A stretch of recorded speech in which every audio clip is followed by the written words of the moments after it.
సింపుల్గా అందరికీ అర్థమయ్యేటట్టు బ్లౌజ్కి ఇన్నర్ ప్యాడ్స్ ఎలా జాయింట్ చేసుకోవాలనేది చూద్దాం. ముందుగా మనం ప్రిన్సెస్ కట్ అనేది కటింగ్ చేసుకుంటాం కదా.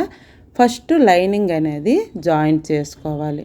లైనింగ్ జాయింట్ చేసుకున్న తర్వాత ఇప్పుడు ప్యాడ్ అనేది తీసుకోవాలి. బ్లౌజ్ ప్యాడ్ అని తీసుకొని సెంటర్ పాయింట్ ఇలా మార్కింగ్ చేసుకోండి. రెండు సైడ్లు కూడా ఫోల్డింగ్ చేసి మార్కింగ్ చేసుకొని లైనింగ్ ఉంటుంది కదా, లైనింగ్ కూడా సెంటర్ పాయింట్ అనేది మార్కింగ్ చేసుకొని ఇప్పుడు ప్యాడ్ కింద పెట్టి ఒక పిన్ పెట్టుకోండి. సెంటర్ పాయింట్లో ఒక పిన్ పెట్టుకొని ఏదైతే మనం జాయింట్ చేసాం కదా ఆ జాయింట్ పైనే కుట్టు వచ్చేటట్టు మొత్తమైన కుట్టుకోండి.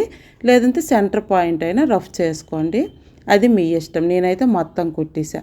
ఇప్పుడు మెయిన్ క్లాత్ తీసుకొని మెయిన్ క్లాత్ కూడా సేమ్ ఇదే విధంగా జాయింట్ చేసుకోండి. జాయింట్ చేసుకున్న తర్వాత ఈ మెయిన్ క్లాత్ పైన సేమ్ మనం ఏదైతే ప్యాడ్ జాయింట్ చేసుకున్నామో ఆ లైనింగ్ క్లాత్ కూడా పెట్టి కరెక్ట్గా సెట్ చేసి కుట్టుకుంటే మనకి ఈజీగా అనేది ప్యాడ్స్ అనేది స్టిచ్చింగ్ చేసుకోవచ్చు.